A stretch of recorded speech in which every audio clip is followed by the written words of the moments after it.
Buenos días a todos, bienvenidos a esta actividad online del Instituto Cervantes de Milán.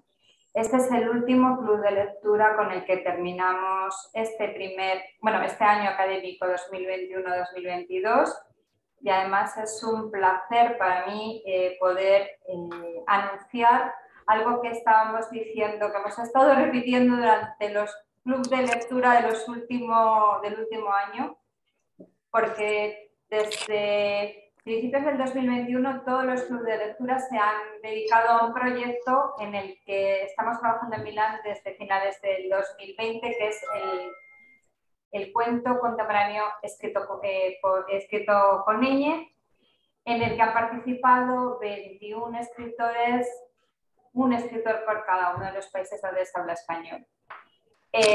Para mí es un honor, como os decía, y un placer poderos contar que la semana que viene, el 19 de mayo, dentro del Salón del Libro de Turín, vamos a presentar la publicación de este proyecto, o sea, el trabajo de todo este año, que es una antología del cuento contemporáneo escrito con ñ, que se llama Calle 21, un mapa del racconto contemporáneo escrito con la ñ.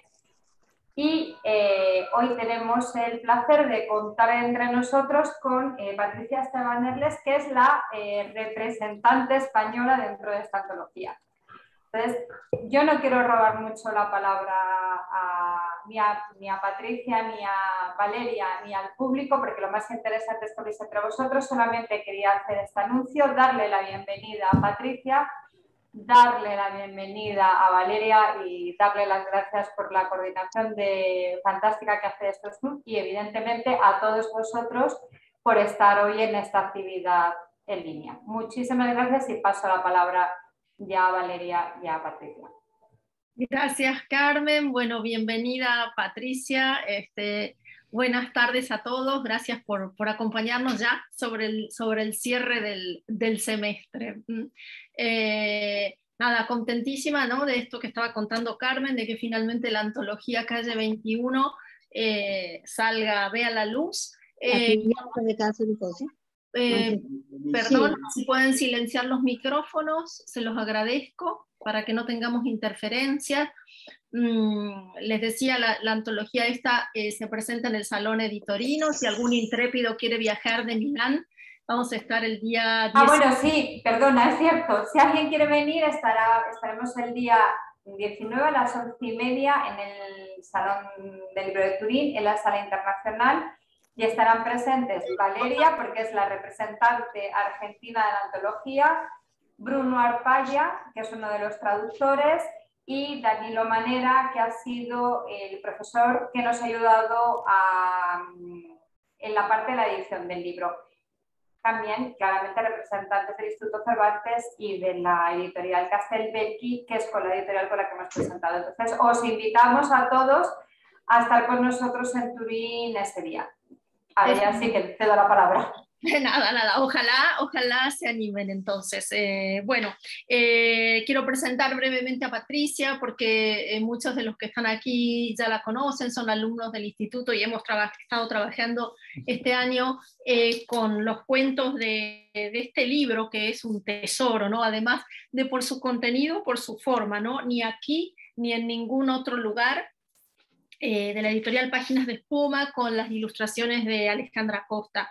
Brevemente presentar a Patricia. Patricia tiene antes 3 libros anteriores de relatos a este, Manderley en venta, Abierto para fantoches y Azul ruso. Patricia tiene además un libro que creo que, no por restarle importancia a estos 3, pero un libro de microrelatos, Casa de Muñecas, que creo que es un libro que quedará para la historia del microrelato, un libro de la relevancia de los cuentos de Arreola, de Ana María Shua, de Fernando Iwasaki, y por qué no de Cecilia Eudave, que la tenemos ahí. Cecilia, una autora mexicana maravillosa. Aprovecho para saludarla, te he visto aquí de repente. Grandísima también microrelatista, nuestra Cecilia Eudave. Patricia además es autora de una novela oscurísima, como no podía ser menos tratándose de Patricia, pero también de una enorme belleza. La novela se llama Las Madres Negras y Patricia ganó el premio Dos Pasos con esta primera novela. Tiene otros premios vinculados a los 3 primeros libros que les mencioné antes. Y bueno, hoy nos reúne esta antología ni aquí ni en ningún otro lugar. Bienvenida, Patricia, mil gracias por aceptar la invitación. Buenas tardes, Valeria, gracias a ti, gracias al Instituto Cervantes. Un honor estar aquí con vosotros y vosotras. El placer es mío. Vale. Les cuento, por si hay gente que no es habitué de nuestros clubes, la mecánica de trabajo es que las preguntas las tienen que hacer por chat. Mantengan por favor los micrófonos cerrados y el club se graba, con lo cual si alguien no quiere y se cuelga en el canal del Instituto Cervantes, con lo cual si alguien no quiere aparecer, la invito a cerrar la cámara. Yo voy a hacer una primera pregunta para Patricia. Quería que nos contaras un poquito, Patricia, cómo es la génesis de este cuento y si querés también un poco cómo has concebido el libro entero. Bueno, pues también gracias a todo el mundo que está conectado, que no he dicho nada y sin ellos no habría club. Bueno, pues sí, la génesis del cuento y del libro, ¿no? Yo creo que están muy vinculadas. Yo le doy muchísima importancia, como muchos autores y creo que también autoras, al asunto del cuento que empieza el libro y el cuento que lo termina, ¿no? En este caso lo que teníamos era un principio que sirve de pórtico, que sería la vieja, y un cuento final que es que creo que es el mejor modo, la mejor antesala de dar paso al silencio, que se termina... empieza el silencio cuando terminas un libro, ¿no? Yo creo que eso es como con la música, como con los conciertos, el último acorde, el último relato es el que tiene que dejarnos pensando, ¿no? Y creo que este relato es en realidad un juego, una paradoja que tiene que ver con la negación de la escritura, ¿no? Con el contar, el no contar, la verdad, la mentira, lo que es cierto y lo que no.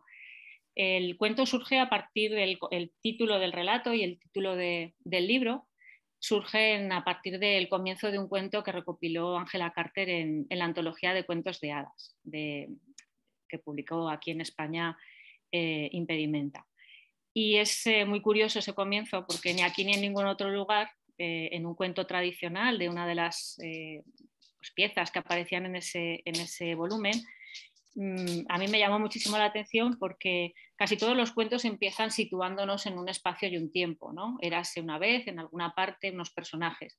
Y en cambio este cuento, que era muy antiguo, lo que hacía era negar la esencia misma del relato. Tiene que pasar algo, le tiene que pasar a alguien en algún lugar y en algún tiempo, ¿no? Me pareció que era un juego muy ingenioso y a partir de ahí lo que intenté hacer es contar una no historia, ¿no? Lo cual es una paradoja, porque mientras la estás contando, aunque la cuentes en negativo, lo que está ocurriendo es que estás relatando algo y está surgiendo un universo narrativo muy concreto, ¿no? Fue muy divertido el jugar a encajar piezas, porque no podía estar todo el relato sumido en la negación. Tenía que haber piezas invisibles, tenía que haber engarces que hicieran que pasaran cosas, que la acción fuera ocurriendo, a pesar de que estaba utilizando todo el rato la negativa, ¿no? El no está sucediendo, no le está pasando a nadie en ninguna parte. Entonces fue muy divertido jugar con ese mecanismo y al mismo tiempo yo creo que la negación lo que permite es contrarrestar el impacto de toda esa tradición que nos viene contando cómo tienen que ser las cosas, ¿no? Yo creo que los estereotipos surgen de la repetición. Acabamos dando por válido que algo es de una determinada manera porque se nos dice tantas veces que es así que lo asumimos como una verdad inalterable. Mientras yo iba contando, lo que iba haciendo era dar un giro de tuerca, volver el mundo del revés, el mundo del relato tradicional, haciendo que algunos personajes que siempre salen mal parados, ¿no? Como la segunda esposa de alguien, casi siempre son personajes femeninos, o la hija, o la hijastra, ¿no? La hermanastra de alguien, que tienen muy mala prensa, se pudieran convertir en cierta manera en víctimas o en heroínas muy sui generis, pero al final en parte del protagonismo en lugar del antagonismo, en lugar de ser el impedimento, en lugar de ser quien hace que algo no funcione, ser quien realmente salva la situación, ¿no? Entonces fue muy divertido en esas dos líneas, ¿no? La ontológica, no está pasando esto, pero está pasando, y la propiamente literaria, ¿no? Contar algo que está desafiando pues, los estereotipos y está llevándonos a cuestionar si las cosas son como nos las han contado o nos faltan datos, ¿no? Estamos en el ángulo correcto, nos falta perspectiva o qué es lo que sucede. El libro entero, ya que me has preguntado por él también, yo creo que juega con esa misma idea, ¿no? Yo creo que el último cuento sería un muy buen ejemplo de cómo se puede, siempre que uno quiera, retomar la tradición para jugar con ella, básicamente, para divertirte y también para hacer una crítica personal de aspectos de la realidad o aspectos de nuestro tiempo, de nuestra vida, de nuestro universo que no nos gusta, ¿no? Yo creo que el cuento tradicional es absolutamente camaleónico.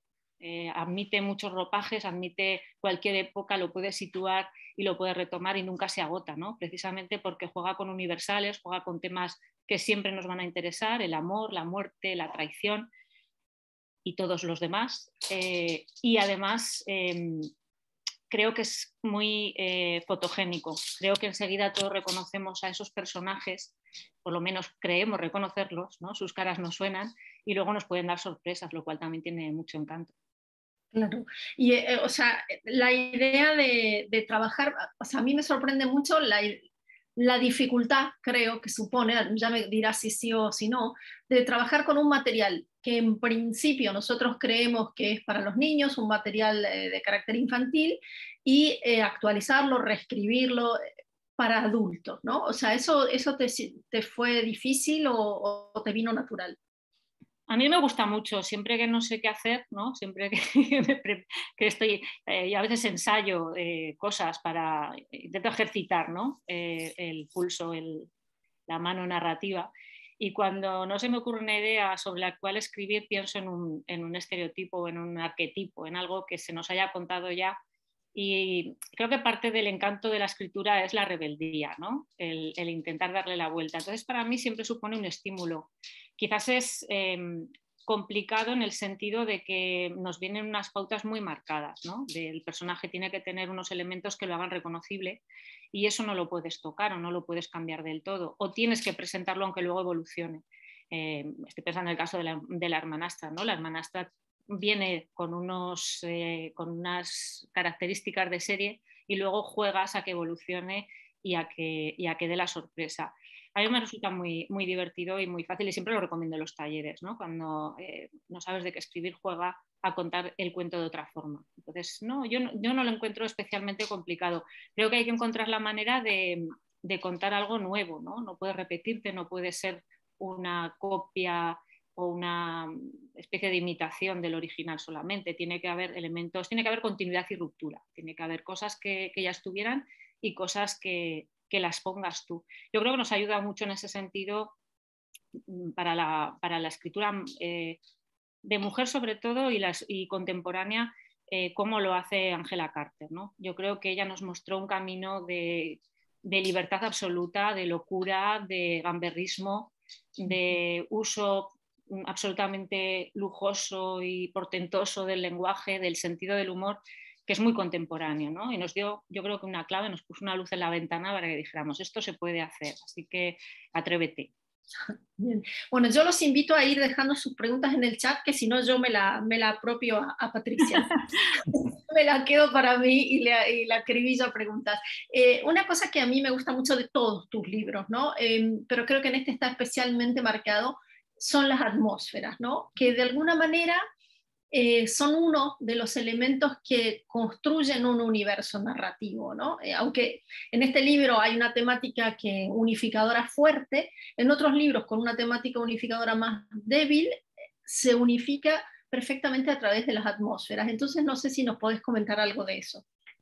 ¿Cómo trabajas las atmósferas o si empezás por ahí lo que quieras? Yo creo que siempre surge, está muy bien visto. Yo creo que antes que el personaje, antes que la propia historia, en realidad tengo la habitación, ¿no? Donde va a pasar, o el lugar, el espacio, el tipo de aire, el tipo de luz que se va a respirar en esa habitación, el mobiliario, todos esos elementos tan silenciosos que sin embargo son tan elocuentes, ¿no? En una pieza literaria. y que ayudan a construir y pueden cargarse también una historia, ¿no? Si no existe ese marco, por lo menos desde mi punto de vista, si no existe ese marco envolvente, que al final es la atmósfera, es una especie de sinfonía muda, pero que está ahí acompañando, ¿no? La actuación de los personajes y la voz del narrador, ¿no? Yo antes que nada tengo la atmósfera, cómo va a ser el tono con el que se va a contar, el espacio en el que se va a desarrollar la acción. Pongo mucho interés en eso. Yo creo que tiene que ver con que necesito ver antes que escuchar, o antes que meterme dentro de los personajes, necesito ver dónde va a ocurrir o cuál es el tono del relato, y todo eso te lo da la atmósfera. Tiene mucho que ver con el cine, ¿no? Yo creo que a mí el cine me ha enseñado mucho acerca de cómo se puede plantear una historia solamente mostrándote una calle determinada a una hora, en silencio absoluto, a lo mejor no hay personajes, pero sabes, o una casa, ¿no? que todas las historias de ni aquí ni en ningún otro lugar están ocurriendo también dentro de casas, entendido en un sentido amplio, ¿no? Palacios, castillos, pero en fin, hay un montón de lugares que tienen que estar absolutamente caracterizados, que tienen que tener vida propia, que tienen que contar en cierta manera algo para que podamos entender lo que va a ocurrir ahí, ¿no? Entonces, a mí la atmósfera me gusta muchísimo, me parece que es el punto fuerte o por lo menos para mí, el punto que hace que me sienta segura contando, ¿no? Tener eso me ayuda mucho a seguir adelante. Sí, aquí Grace te dice que las atmósferas tuyas son muy enganchantes. Ah, qué bien. Y Jean-Claude dice, la narradora protagonista es omnisciente y utiliza mucho la metaliteratura, y te cita, dice, ni aquí ni en ningún otro lugar viví yo que hubiera sido la hija fea de un rey en el caso de que este cuento no estuviera mintiendo desde la primera palabra. Y continúa Jean-Claude diciendo, tengo la sensación desde el inicio que ella, la escritora, o más bien la narradora, quiere jugar conmigo, pobre lector. Pues muy bien por Jean-Claude, porque sin juego no hay literatura, y jugar, yo creo que los autores, ¿no? Nos gusta mucho lo de jugar como los gatos, ¿no? Como si el lector fuera una especie de ovillo, que vamos pasándonos de una patita a otra, y porque en cierta forma el llevar y el traer al lector como si fuera ese ovillo, ¿no? el hacer que crea unas cosas pero no llevarlo por otro lugar, el hacerle sentir que la narración nos conduce hacia cierto sitio, pero luego hay un viraje, hay un cambio, hay una sorpresa que no esperábamos, que se emocionen con nosotros, que se inquieten, ¿no? que lleguen a vivir dentro del relato, que si yo siempre hablo de eso, ¿no? Del fracaso que es no contar desde dentro y no hacer que el lector se sumerja. Y yo creo que al final eso es, ¿no? El jugar a invitar a gente a esta fiesta, que es el cuento, que es la novela o que es cualquier pieza literaria, y que no sepan muy bien dónde están, pero que que estén a gusto, pasen miedo. A mí me gusta mucho que la gente pues, pase miedo, de repente piense, pobre personaje, ¿no? Se apiade de las criaturas estas tan maltratadas normalmente en lo que yo escribo, porque creo que es la manera de trasladar esa vivencia literaria al mundo real, ¿no? a un marco mucho más amplio, y cruzar el espejo y llevarte algo que puede servirte en el mundo en el que vivimos, ¿no? Yo no escribo para evadirme ni leo para evadirme, sino que me gusta mucho poner el dedo en la llaga, ¿no? Y eso a veces se consigue mucho más que con sentencias, con informes, con afirmaciones categóricas, se consigue narrando, se consigue mostrando un mundo donde las cosas pues quizás no son como deberían ser, ¿no? Y en el cuento, o por lo menos yo es lo que he tratado en el cuento tradicional que yo empleo en este libro, me gustaría pensar que hay muchos puntos de referencia comunes con el mundo en el que vivimos, y que podemos hacer trasvases, ¿no? Podemos pensar y no solo leer, no solo disfrutar un rato, aprender palabras, contagiarnos de una atmósfera, sino pensar que más allá de la trama hay un punto de contacto con nuestra propia vida, ¿no? Sí, yo pensaba, ahora que releí tu libro para coordinar este club, algo que probablemente en una primera lectura por la fascinación del mundo que desplegás, ¿no? Y el lenguaje y las atmósferas y la reescritura de esos personajes, ¿no? Porque el índice es como una especie de enumeración o lista de los arquetipos de los cuentos, ¿no? O sea, es la vieja, el ogro, el hada, etcétera, ¿no? Sin embargo, en una segunda lectura ya más, podemos decir, menos en la que me dejaba arrastrar, sino que me asentaba en estos relatos, me sorprendió muchísimo esa problemática que se esconde y que está allí a primera vista. Digo, se esconde porque uno se deja guiar por las historias, ¿no? Hay una cosa muy actual allí, ¿no? Que tiene que ver con la familia, con la maternidad, la relación madre-hija, con el sacrificio, ¿no? Y con el don, o con el regalo, ¿no? Que es la vida. Y en esa segunda lectura descubrí muchísimas cosas que, escondidas detrás de castillos y ogros y duendes, están allí, y hablándonos directamente de nuestras vidas, ¿no? Qué bien que lo vieras, me alegra mucho.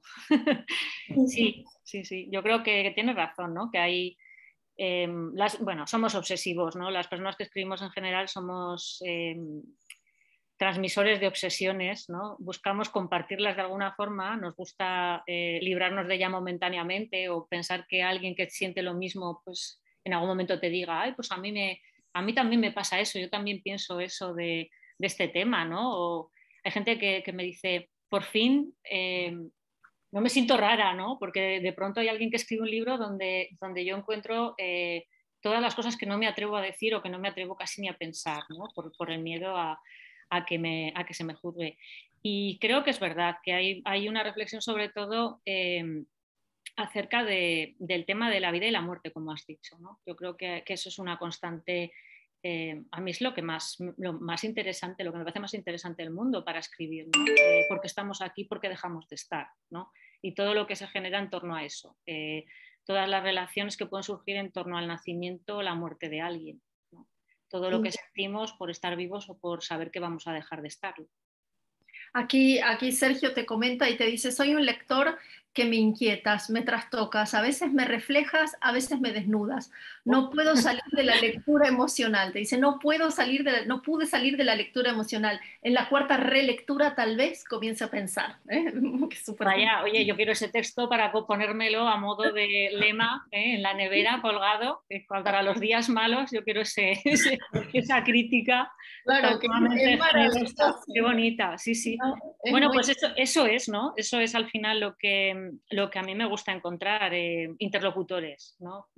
Al final, gente con la que podría estar hablando del mismo modo que nos estamos leyendo, que yo escribo para, en cierta manera, encontrarlos. Gente con la que puedes hablar de temas de los que dan mucho miedo hablar o que realmente son lo suficientemente inquietantes, ¿no? como para que nos interese escribir de ellos. Claro, claro. Y una de las cosas también que me gustó muchísimo, bueno, yo creo que es un tema tuyo que ya estaba también en otros libros, ¿no? La idea del espejo, los espejismos, los reflejos, ¿no? Ahora en este libro en particular, yo lo que veía, ¿no? Era como una especie de idea muy fuerte, corrígeme si me equivoco, Patricia, ¿no? Pero de la imagen que nos remite ya no solamente a una cosa física, sino a una complejidad existencial, ¿no? O sea, esa imagen que nos devuelve el espejo, cómo nos vincula con los demás, cómo nos vincula con nosotros mismos, cómo forja o desarma un destino, ¿no? También eso me pareció interesantísimo, sobre todo para las mujeres. Sí, El espejo está, como has dicho antes, en Casa de Muñecas. Es un libro que yo creo que de alguna manera es la guía de lectura, ¿no? de todo lo que yo hago. Es decir, como son textos muy breves, pero ahí estoy yo, y ahí estoy yo en versión abreviada y al mismo tiempo muy, muy concentrada, ¿no? Y en Los espejos hay justamente, ¿no? una sección en ese libro en la cual hablo mucho y cuento muchos cuentos de espejos, porque a mí el espejo es un objeto que me encanta y me horroriza al mismo tiempo, ¿no? Me da mucho, siempre me ha parecido muy misterioso, me ha parecido una especie de trampantojo, ¿no? Nos dicen que en el espejo estamos, pero yo creo que en el espejo no estamos. Yo creo que en el espejo hay alguien que no somos nosotros. Es como cuando escuchas tu voz en una grabación. Nunca te parece que sea tu voz. y tu imagen tampoco te parece, la imagen que ves en el espejo muchas veces no te parece la imagen que ves en una fotografía, ¿no? Con lo cual alguien miente, alguien está mintiendo aquí, no sabemos quién. Y eso me parece que es un temazo literario, ¿no? El espejo aparece desde siempre en la literatura, ya aparecía en la literatura tradicional, ha aparecido en los mitos, como, ¿no?, el reflejo, el espejo de agua, ¿no?, el espejo peligroso en el que te puedes ahogar por mirarte demasiado, ¿no?, como le pasa a Narciso. Y creo que al final es un motivo relacionado con el gran tema para mí, que es el doble, ¿no?, el tema del doble, el tema de la inestabilidad de nuestra propia identidad.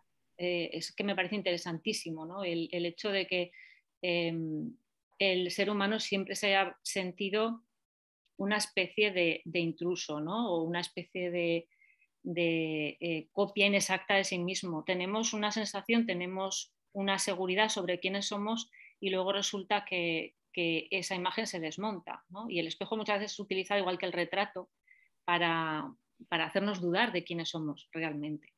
Y creo que tienes toda la razón, es que es un objeto filosófico. O sea, yo creo que no hay un objeto que no, ni siquiera el libro quizás, ¿no?, que nos haga pensar tanto en quiénes somos, en realmente somos el del espejo es otro que no somos nosotros, si ahí hay uno que no soy yo, ¿quién está pensando? ¿Quién tiene razón? ¿No? ¿Quién es yo? Entonces es que me parece que se abre ahí un debate muy interesante, ¿no? Y sobre todo lo que dices, el tema de la mujer, ahí está el condicionante que a mí me ha parecido siempre también, bueno, pues absolutamente terrorífico y fascinante a la vez, que es el espejo recordándote el paso del tiempo, tu imperfección, ¿no? Tu inseguridad, tu soledad. Es absolutamente el cuento que se llama Espejismo del libro, yo creo que habla de eso, ¿no? De repente, ¿qué pasaría si el espejo, en lugar de mostrarnos quiénes somos ahora, nos muestra cómo será el mundo sin nosotros, ¿no?, que es lo que ocurre en ese relato? Y me parece que es inagotable, absolutamente. Siempre podríamos escribir cuentos de espejos, novelas de espejos y no se agotaría. Sí, dijiste una frase que me parece totalmente arlesiana, ¿no? Cuando dijiste, el espejo nos muestra una cosa y la máquina de fotos otra, ¿no? ¿Quién miente? Digo Sí. especialmente arlesiana porque en todos tus cuentos los objetos, bueno, vos sabés que yo soy fan del tratamiento que vos le das a los objetos, a mí me parece maravilloso. Y sobre todo esa idea, ¿no?, que aunque no estén literalmente personificados, siempre pasa algo que parece que los objetos están como en el castillo de la Bella y la Bestia, ¿no?, a punto del cuento a punto de despertar, ¿no? Que las cosas están vivas, Valeria, nos engañan, las cosas están muy vivas, los objetos están vivos y para mí están muy vivos. Yo no creo que se hacen los dormidos, ¿no?, que se hacen los inertes, pero realmente tiene razón. Yo creo que las cosas también son elementos que nos ayudan a vivir, ¿no? Contienen recuerdos, contienen esencia de momentos, de personas, de viajes, de situaciones. Fíjate que muchas veces cuando termina una historia o cuando muere alguien, o ponemos a buen recaudo los objetos o nos desprendemos de ellos, ¿no? O sea, que les estamos otorgando un valor que realmente es vital. Y a mí me enseñó mucho una compatriota tuya, que es Silvina Ocampo, a darle vida a los objetos, ¿no? Yo creo que es la gran creadora de broches, de vestidos que están vivos, ¿no? Y eso a mí me abrió también una puerta muy, bueno, pues maravillosa de posibilidades, ¿no?, para contar. Sí. Aquí a propósito de eso, te dicen, tu relación con la fotografía es ontológica, trituras las imágenes y le das otro contexto, peligroso porque vemos la fotografía desde tu espejo. Eso también es muy bonito. A ver, por favor, todas esas, Luego te paso todas esas críticas todas a la nevera. te las voy a pasar es buenísimo. Sí. Sí. Te preguntan también si te gusta escribir, si te gustó la experiencia, me imagino, escribir en negativo, ¿no? Uy, perdonad, que está por aquí. A él no le gustó, o a ella no le gustó. Esta está viva, esta sí que, y cuando viene alguien enseguida se pone a ladrar. Que me gustó mucho y me divertí, ¿no?, que es lo fundamental que tiene que pasar. No me gusta sentirme cómoda escribiendo. Cuando creo que sé hacer algo, lo que prefiero es probar otras cosas, probar a meterme en jardines, ¿no?, de los que a lo mejor no sé salir. Y en este relato es que era fascinante porque lo iba viendo, es que no os puedo explicar la sensación más que con la metáfora de ir destejiendo un jersey que al mismo tiempo se iba tejiendo, ¿no? Y era algo muy paradójico, el estar pensando que no estás contando algo y al mismo tiempo la historia iba hacia adelante, ¿no? Y iba viendo, a ti también te habrá pasado, Valeria, o a Cecilia, o las personas que estamos aquí, que hemos intentado escribir alguna vez, esa sensación de que la historia estaba tomando las riendas, que tú eras una mera transmisora, ¿no?, de esta no historia, que de repente tú estabas ahí para ser el instrumento con el cual la historia se iba contando. Iban surgiendo los personajes, iba viendo cómo era cada lugar. La fiebre me acuerdo muy bien de la sensación de fiebre de la madre que muere, ¿no? La primera reina, la reina guapa, cuando muere, esa fiebre que sube como serpientes, es que iba viendo muy bien lo que iba escribiendo antes, ¿no?, de escribirlo. Y entonces era muy divertido el jugar a contar destejiendo, ¿no? Yo tuve la sensación de que vos tenías 20 cuentos más, porque había un imaginario tan rico que dije, Patricia tiene 20 cuentos más, pero no quiso hacer ya uno. las 1001 noches fúnebres, ¿no? Tristes. Pues tenía varios y hubo un proceso muy draconiano de descarte. Había un cuento muy largo que se llamaba La profecía, que desapareció, estaba en el protomanuscrito y desapareció de la siguiente versión, porque pasa algo muy, muy extraño cuando escribes, es que de pronto dejas de querer a un cuento o quieres terminar con él, ¿no? De pronto dices, tú aquí ya no pegas, tú aquí ya no encajas, vete, ¿no? Y tienes que dejarlo marchar, aunque era el cuento más largo. Me gustaba mucho y creo que es que me lo he guardado, no sé muy bien para qué. No sé si es como un embrión de novela, ¿no? Jugaba con el tema de la profecía. Ya sabéis que todos, como ha dicho Valeria, todos los motivos aparecen en el índice inicial y juegan a que los reconozcamos, ¿no? A que veamos, nos sintamos como en la casa del cuento tradicional con todos esos elementos. La profecía es un elemento que a mí me gusta muchísimo. Yo la trabajé mucho en los libros de caballerías que estudié en el doctorado, en los cursos de doctorado, y me parece que es un mecanismo narrativo maravilloso, ¿no? Entonces hubo cuentos como este que hablaba de la profecía, ¿no?, de aquello que se anuncia que va a ocurrir y que inexorablemente ocurrirá, que se tuvo que quedar fuera porque de pronto no se llevaba bien con el resto. Era mucho más largo, había una especie como de incomodidad, ¿no?, con ese cuento. Y hay otros que se han quedado fuera, hay otros que incorporé después. Fue buscando el libro su propio ritmo, ¿no?, sus propias hechuras, y ese proceso también es muy bonito. Sí, aquí tenemos un elogio para ambas, ¿eh? Dice, lo que me gusta primitivamente de Patricia y de Valeria como escritoras es que son pitonizas. Hagamos un club, Patricia, de pitonizas. Sí, nos ponemos un gabinete de predicciones astrológicas. Eso mismo. Estaría divertido. Sí. Hablando del libro como objeto, pero ya no como en su fondo, sino como forma, ¿no? Porque es un libro muy lujoso. Bueno, para los que no lo han visto, ¿no? Es un libro precioso de tapa dura, como de los cuentos, con unas guardas y unas ilustraciones maravillosas de Alejandra Costa, que creo que también ella fue ilustradora de Angela Carter, ¿no? Para alguna... La cámara sangrienta la ilustró ella. Sí. Quiero mostrar aquí, o sea, como cuánto te dejaron intervenir aquí, o si nos quieres contar si la ilustradora trabajó por su cuenta, o cómo fue el proceso este.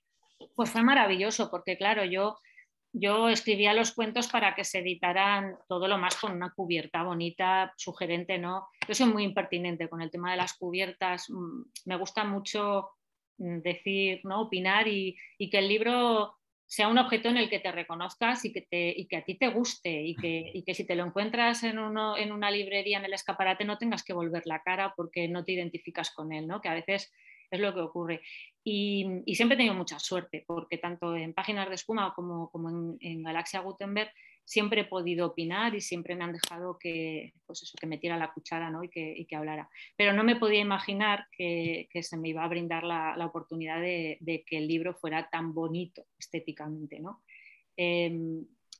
Sí que cuando hablé con Juan, yo le di mis impresiones y yo lo que quería era que el libro transmitiera esa esa magia de los volúmenes de una biblioteca antigua, de alguna forma, ¿no? Yo lo que quería era rendir un homenaje a todos esos libros joya que hacía que nos acercáramos a las bibliotecas como una confitería, ¿no? Esperando encontrar alguna de esas joyas que son bonitas desde la textura de la cubierta, los dorados, todo ese amor y todo ese dinero que se ponía al servicio de los volúmenes, sobre todo del siglo XIX, ¿no? Yo estoy pensando en esas librerías maravillosas que te hacen viajar a otro tiempo, ¿no?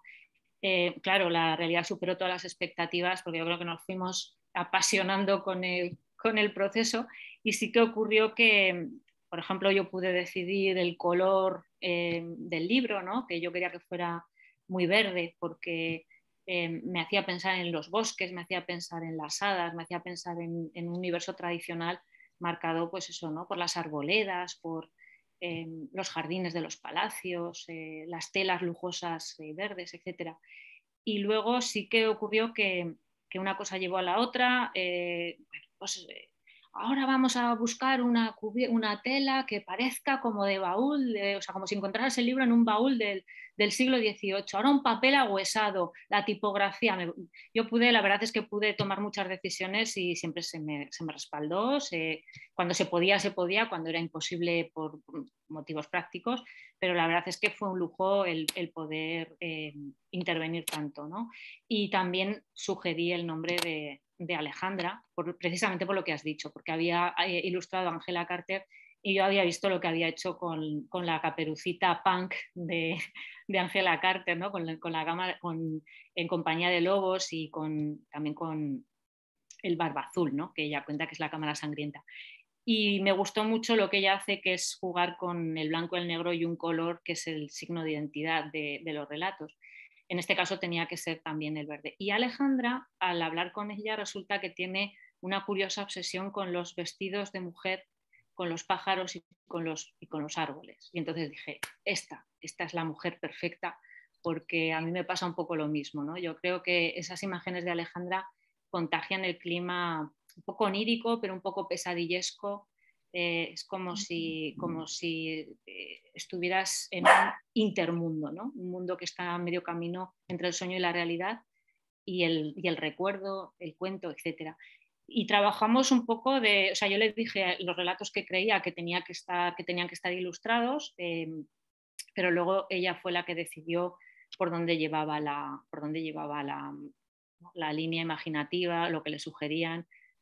Desde luego superó todas mis expectativas. Yo sabía que era brillantísima, que es genial, que es una artista, pero claro, luego emociona mucho ver que unas palabras tuyas están ilustradas por alguien de ese talento, ¿no? Y que hizo su propia lectura, que creo que es lo que tienen que hacer los ilustradores, ¿no? No ser serviles de las palabras del autor, sino intentar contar también la historia a su manera, y creo que lo hizo muy bien. Sí, sin duda, es maravilloso. O sea, el trabajo, además es muy bonito porque es complementario, en mi opinión, ¿no? O sea, uno lee tus historias y luego mira sus dibujos, sus ilustraciones, y hay algo allí que se enlaza. Sí. Aquí te dicen, sus perífrasis muy largas fuerzan a una atención más grande para entenderla bien, ¿verdad? Pregunta. Seguramente, a mí me gusta mucho, soy muy barroca escribiendo, a mí me gusta mucho retorcer. Al final creo, Valeria, que lo único que nos distingue al escribir es la voz, ¿no? Y la voz es muchas veces el uso que hacemos de la palabra, de nuestros tics, de nuestra formulación de la realidad a través de una categoría, pues la que sea, ¿no? El adjetivo, el verbo. A mí me gustan mucho las perífrasis, me gusta mucho esa construcción que muchas veces tiene que ver con el tiempo, que muchas veces tiene que ver con la intención de lo que se está contando, que se puede conseguir con el verbo, ¿no? No soy nada minimalista escribiendo, y sí que me gusta alambicar el texto, llenarlo de artificio y jugar a ver hasta dónde puede llegar a ser comprensible, ¿no? Y me gusta pues eso, que poner en apuros, pero tampoco que no se me entienda, ¿no? Poner en apuros en el sentido de forzar la atención, de hacer que tengas que prestarle, pues eso, mucha dedicación a lo que estás leyendo, pero que al mismo tiempo te convenza que esa es la textura que tiene que tener el texto. Hay una cosa que dijeron David Roas y Ana Casas en la presentación de Madrid, que yo no me había dado cuenta, pero que pensándolo creo que tienen toda la razón, que sobre todo esfuerzo la forma en este libro en los cuentos que están ambientados en un marco tradicional. Sin embargo, los cuentos que están actualizados, los cuentos que sitúo en la época contemporánea, son mucho más anglosajones en el sentido de un tratamiento más seco, más despojado del lenguaje, ¿no? Y creo que eso es muy interesante, como de alguna manera, sin pretenderlo, lo que hice fue, o sea, sin ser consciente, a lo mejor lo pretendía, pero no era consciente de que lo pretendía, jugar para que el relato, o sea, la forma del relato fuera un marco muy, pues eso, muy salomónico, ¿no? Muy retorcido, muy barroco. Sí, sí, sí. Hay algo que yo creo que sale menos cuando te hacen, cuando te reseñan los libros y eso, que para mí está se ve clarísimo en Casa de Muñecas, pero está en toda tu literatura, ¿no? Y es el humor. Obviamente que es un humor irónico, negro, pero que da como una especie de aire, ¿no? Porque uno viene leyendo esas atmósferas que a mí me gusta, que me opriman y me torturen. Pero de repente, ¿no? Entra esto y que es como una especie de bocanada de aire fresco, ¿no? No sé si querés contarnos algo en relación con el humor o con qué autoras o autores o hablaste antes del cine, ¿no? De las imágenes. Si querés contarnos algo, con quién te vinculás o te gusta. Pues Además, contarnos lo que quieras, ¿no? Del humor. Claro, hombre, siempre hay que hablar del humor. El humor siempre es un mecanismo de supervivencia, ¿no? Yo creo que, y una forma de inteligencia al final.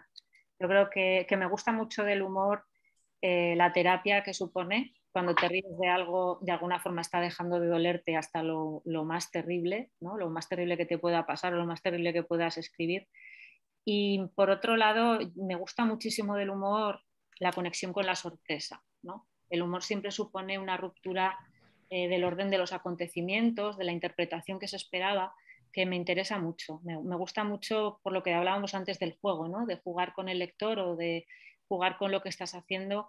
Yo creo que muchas veces me pilla por sorpresa el uso del humor, que no lo pretendo, no lo voy buscando, pero de pronto es como si encontrara una puerta que me permite pasar a otro lado o librarme de un lugar demasiado oscuro, ¿no? Creo que eso me viene muy bien. Y me han enseñado mucho pues, del humor. Yo creo que el humor también va cambiando, ¿no? Hay un humor muy negro en Casa de Muñecas, con muy mala leche, con una finalidad, yo creo que reivindicativa, gamberra, ¿no? Yo creo que hay en Casa de Muñecas me divertí muchísimo, me reí mucho pues, diciendo barbaridades, ¿no? Escribiendo pues, lo de la cabeza en la lavadora de ese señor, o en fin, cosas que hacía que yo misma me reía imaginándomelas. En las Madres Negras yo creo que hay ironía, hay un humor Sí. mucho más sombrío, también más crítico, ¿no? Más ensombrecido, yo creo.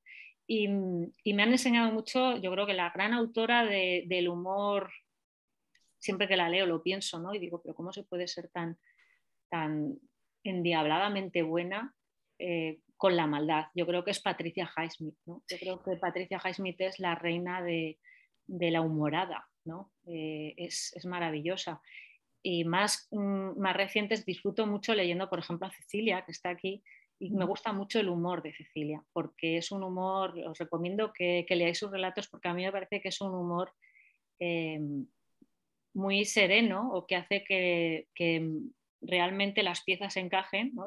A veces utiliza la tristeza como desencadenante del humor para admitir finalmente que la vida es esto, ¿no? Que la vida es algo que nos pasa y que tenemos que sobrellevar de alguna forma, ¿no? Y me gustan mucho leer sobre todo a mujeres contemporáneas y pensar en cómo defienden ellas o cómo utilizan ellas el humor. Pero por citarte una clásica y una moderna, yo creo que sería Silvina Ocampo, tiene muy mala uva, es maligna totalmente, ¿no? Y me gusta mucho cómo utiliza también el humor y cómo desbarata, cómo maltrata a sus personajes y no puedes hacer más que reírte, ¿no? Cuando hace según qué cosas. Entonces es maravillosa matando gente y haciendo que te rías mientras la mata, ¿no? Entonces yo creo que sobre todo es un mecanismo que nos ayuda a soportar el peso específico que sin duda también tiene la vida. Sí. Aquí te preguntan en relación con este libro, ¿no? ¿Quién es tu público y porque tiene que conocer los cuentos por su uso de la intertextualidad? Y si crees que los jóvenes de hoy conocen lo que hay debajo de estas historias. La primera parte, mi público, ¿quién es mi público? Que me he perdido con lo de la intertextualidad. No, la pregunta es simplemente quién es tu público. Tienen que conocer los textos por el uso que haces de la intertextualidad y si los conocen los jóvenes de hoy, si crees que los jóvenes de hoy...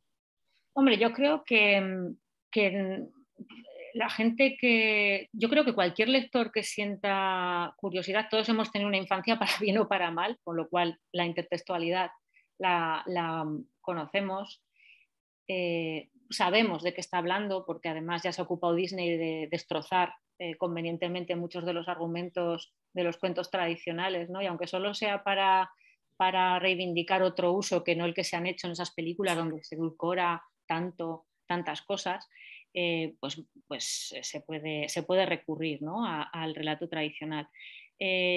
Respecto a lo de los jóvenes, yo que soy profesora sí que me esfuerzo en que hay cosas que sorprenden mucho, ¿eh? Hay ya generaciones que no reconocen el punto de partida literario de historias que han conocido a través del cine, por ejemplo. Ellos piensan que La Sirenita es una película de Disney y no es un cuento de Andersen de los más tristes que uno puede leer, además. Entonces, es muy curioso cómo se van perdiendo referentes y yo llevo a cabo una cruzada, pues seguramente bastante inútil, pero que a mí me resulta muy satisfactoria, que es llevar a las clases relatos tradicionales, leer el punto de partida de una historia para que se reconozcan arquetipos y además de eso, las versiones o perversiones contemporáneas, ¿no? Me gusta mucho llevar los microrelatos de las series que tiene Ana María Súa, por ejemplo, ¿no?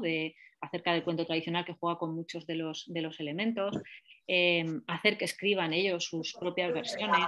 Ángela Carter, la hemos leído, se han divertido muchísimo leyéndola, les ha encantado. Entonces, yo creo que la mayoría ya no tienen ese punto de referencia que les puede servir de las nuevas generaciones, digamos, de la gente joven, pero es que tampoco se hace nada para que se lea o se recupere ese tipo de literatura, ¿no? Lo cual me parece un error del todo estético y pedagógico también. Sí. Sí, es verdad eso.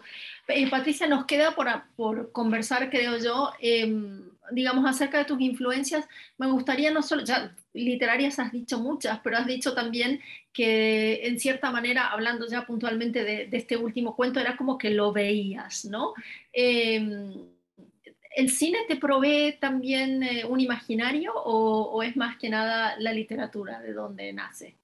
Hombre, el cine a mí me ha dado muchísimas claves, ¿no? Estéticas y me ha dado muchísimas obsesiones también. Yo creo que, por ejemplo, para este relato me ayudó muchísimo, más que de cine, yo nombraría una película, ¿no? Por la ambientación y por el mundo que se trasluce, que es Orlando, ¿no? La versión donde aparece Tilda Swinton como Orlando, ese marco, esa escenografía, ese mundo, ¿no? que pasa en palacios y donde todo el mundo va siempre bien vestido, donde ocurre lo peor, la gente muere, la gente vive, la gente se transforma, se hace eterna. Ese espacio me cautivó. Pero sobre todo yo hablaría, para este libro en concreto, para este cuento, hablaría de Juego de Tronos, ¿no? De la serie. A mí la serie de Juego de Tronos me dio... De hecho, algunas imágenes de las de Alejandra me da la sensación de que son espacios, son esos interiores palaciegos con atrios, con ventanales, con dormitorios enormes, con muchos recovecos que aparecen en la serie, ¿no? Yo creo que esa es el sustento. Estuve viendo Juego de Tronos mientras la escribía, me estuve contagiando o interrelacionando con la serie. Había leído algunos de los libros, no todos, pero la serie nutrió mucho, ¿no? Y además en el Juego de Tronos aparecen muchos de los arquetipos de los relatos tradicionales, ¿no? Sí, claro. Claro, está la princesa, está el amor prohibido, está la muerte constantemente, está el rey, el hijo que por ser defectuoso De hecho, hay un cuento en el libro que se llama Gigantes Enanos que está inspirado en el personaje de Tyrion, ¿no? de Juego de Tronos. Entonces me parece que es muy interesante todo lo que en esa serie se articula visualmente, pero que proviene del mundo de la literatura. Yo muchas veces hago referencias a Juego de Tronos en clase porque la verdad es que ese sí que es digamos, un vivero, ¿no? de imágenes y de contenidos y de motivos que ayuda a que las nuevas generaciones entiendan el relato. Cuando en el taller nosotros trabajamos, bueno, varios cuentos, pero especialmente espejismo, yo lo quise trabajar por el ritmo, ¿no? Decíamos en la clase, ¿no? Que tiene un ritmo como de meterte en trance, ¿no? O sea, con esas anáforas, esas repeticiones, esas de repente frases largas que se quiebran en una oración casi unimembre, ¿no? Y hay una idea de encantamiento poderosísimo en espejismo, por lo menos a mi criterio. Entonces, me gustaría que nos dijeras también si esta idea de música, ¿no? De sonoridad, ¿te viene propiamente de la música o de la poesía? Porque yo sé que a vos, por ejemplo, te gusta mucho Lorca, ¿no? Que es un poeta de muchísima oreja, como decimos en Argentina. Qué bueno, de muchísima oreja, eso está muy bien. A mí me parece que el ritmo está... O sea, no hubiera querido que este libro, que al final es un homenaje al cuento tradicional, ¿no? Muy perverso si quieres, o muy retorcido, muy antagónico, pero es un homenaje, no hubiera estado provisto o yo no me hubiera empeñado en que hubiera, otra cosa es que se consiga ese ritmo que hay en la narración tradicional, ¿no? Lo que pasa es que, claro, en la narración tradicional te engancha, como tú has dicho, te suma en un encantamiento, porque la repetición está muy bien utilizada, las onomatopeyas, ¿no? La repetición de determinadas secuencias tiene un ritmo machacón que te hace seguir muy bien lo que está ocurriendo, ¿no? Y formar parte de ello. De hecho, los niños pequeños lo primero que se aprenden son los elementos, los estacatos, ¿no? los elementos que te dan ritmo.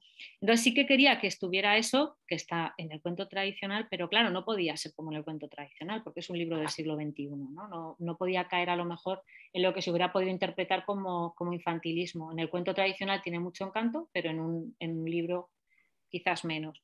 Y creo que viene muchas veces puede ser un vestigio de Lorca, ¿no? Yo a Lorca lo leo con frecuencia y me quedo pensando en cómo hace, ¿no? Para engancharte, para hechizarte, como tú has dicho, es un encantamiento. Y yo creo que también viene de la música, creo que también hay grandes, ya lo hemos hablado en alguna ocasión, ¿no? Grandes hechiceros o grandes hechiceras que consiguen que a través de una canción el admirador, el oyente, se suma en un trance del que es muy difícil salir, ¿no? Y a mí eso me ha pasado, siempre estoy escuchando música mientras escribo, siempre procuro, y creo que hay, pues, a mí en este caso me pasó mucho con la música barroca, ¿no? Con el ritmo que tiene Händel, por ejemplo, me parece que se trasluce un poco en algunos relatos. En algunos relatos está esa manera de articular la repetición, el ritmo, muy solemne en algunas ocasiones, ¿no? Muy de llevarte a otro universo, ¿no? Que es lo que, por lo menos conmigo, consigue Händel. Claro, sí. Yo sí, los invito a hacer una última pregunta. Yo voy a hacer la pregunta de curiosidad, de rigor de escritora, que tiene que ver, porque claro, yo cuando uno abre el libro, ¿no? Y lo primero que ve es el índice, o lo segundo, después de ver su título, ¿no? Y entonces yo miré ese índice, que como ya dijimos, es un catálogo de los estereotipos de los cuentos de hadas, y yo dije, ¿será Patricia? No voy a decir todo lo que dije cuando uno tiene envidia, esa sentimiento de admiración y envidia. Digo, ¿cómo será Patricia que ya se... ¿Eso te vino instantáneo o los títulos, esta idea de voy a hacer un catálogo de los estereotipos de los personajes, ¿no? ¿Te vino en una segunda instancia ya cuando tenías el libro más o menos el manuscrito más o menos vislumbrado? Pues yo te diría que después de tener claro que sin tener ningún cuento el libro se iba a llamar ni aquí ni en ningún otro lugar y que el último cuento se iba a llamar así, porque quería que fuera lo que he dicho, ¿no? El preludio al silencio total, lo siguiente que pensé fue eso. Tienen que ser yo a los títulos les doy muchísima importancia. Yo creo que lo que mejor hago realmente es titular, ¿no? Me gusta mucho, me lo paso muy bien titulando. Y aquí fue una renuncia expresa a la búsqueda del nombre del niño o de la niña, ¿no? Yo creo que al final el título es la esencia del relato, es un tráiler de contenidos, puede ser una pieza indispensable para entender algo que está ocurriendo en el relato. Y aquí fue una renuncia muy consciente de que lo que estaba haciendo era crear ese diccionario, ¿no? Ese catálogo de seres y estares y que se reconociera perfectamente que lo que iba a encontrar el autor eran el lector eran viejos conocidos, era gente o lugares o objetos de los que ya había oído hablar. Y entonces el título iba a ser simplemente una especie de etiqueta identificativa, ¿no? Y el relato tenía que dar todo lo demás. Claro. Me encanta, voy a subrayar algo porque me encanta, ¿no? Porque cuando uno escribe y también cuando uno da clase, a veces le gusta algo de un texto propio o ajeno, que sabe que no funciona, pero tiene que renunciar, ¿no? Y yo creo que eso es súper difícil. Mucho. Entonces, así que Patricia renunció a un montón de títulos. A mi pasión por la titulación, ¿no? Me gusta mucho titular y dije, no puede ser, aquí no puede ser.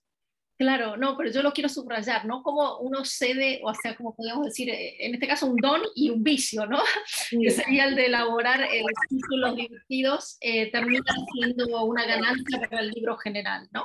Tenemos una última pregunta de Silvia, que dice, oye, hay un acople, me disculpan que no sé de dónde sale, si alguien abrió un micrófono pido que lo cierre, por favor. Dice Silvia, en los cuentos de hadas tradicionales los reyes no tienen un papel importante. Pero hay dos cuentos tuyos que leí que sí lo tienen, ¿verdad? ¿Por qué? Porque de alguna manera me parecía que eran muy útiles para representar el poder caprichoso. Esta figura a mí me encanta, la de la autoridad patriarcal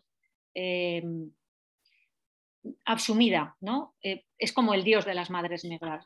Esta autoridad que se te impone y que nadie discute, y que es así porque así lo ha sido siempre y así lo seguirá, pues era por una parte muy útil para representar esa autoridad ejercida con capricho y sin mucho criterio, y por otro lado porque en los dos creo que se referirá al caso del príncipe, que el padre es muy importante, y efectivamente a este último cuento, ¿no? Donde hay más reyes, pero yo diría que si ha visto esos dos, yo son los que destacaría.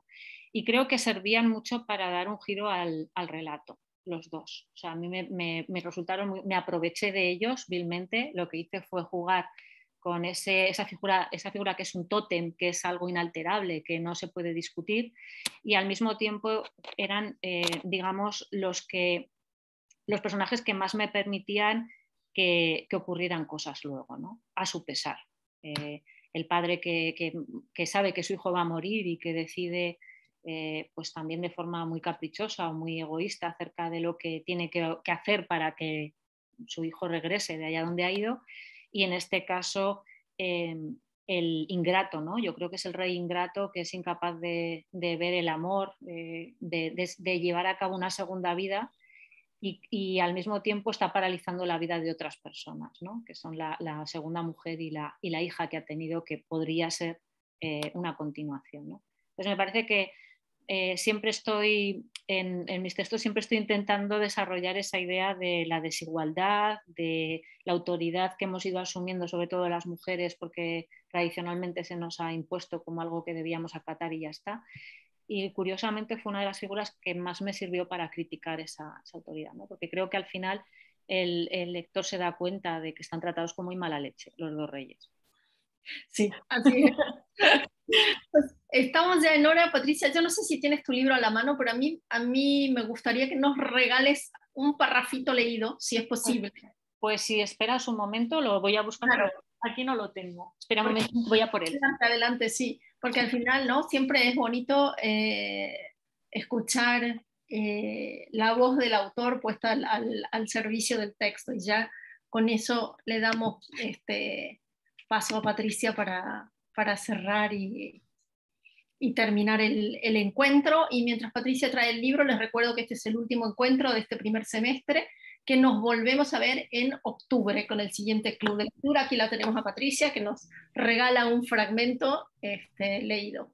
¿De cuál queréis? El que te gusta a vos leer, Patricia, gracias. Pues a ver.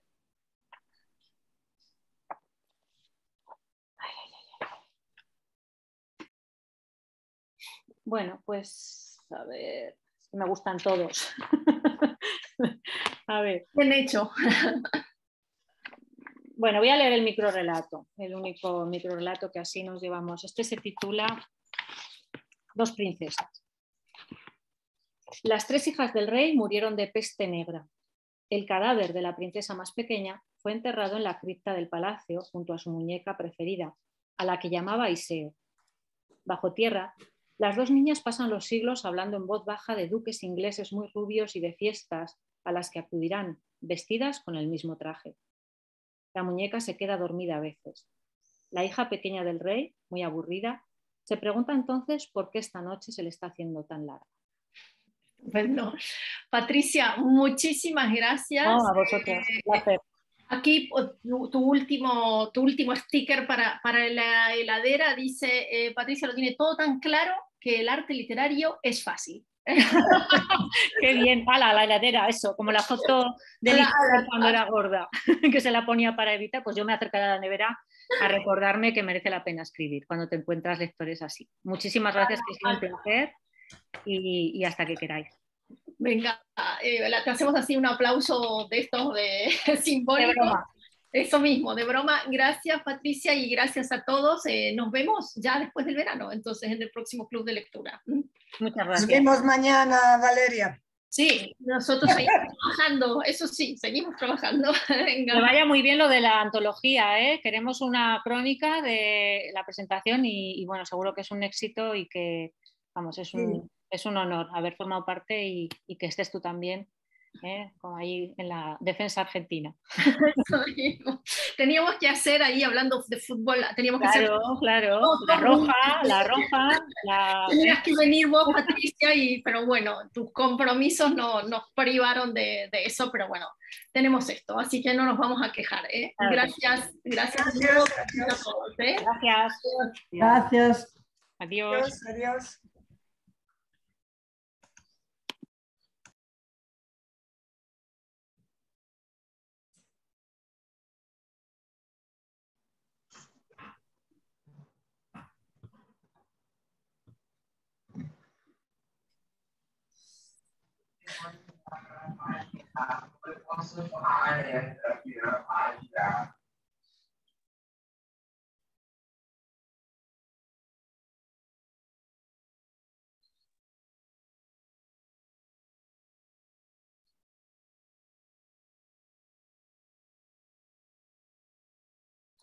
Ana, última cosa que quería decirte.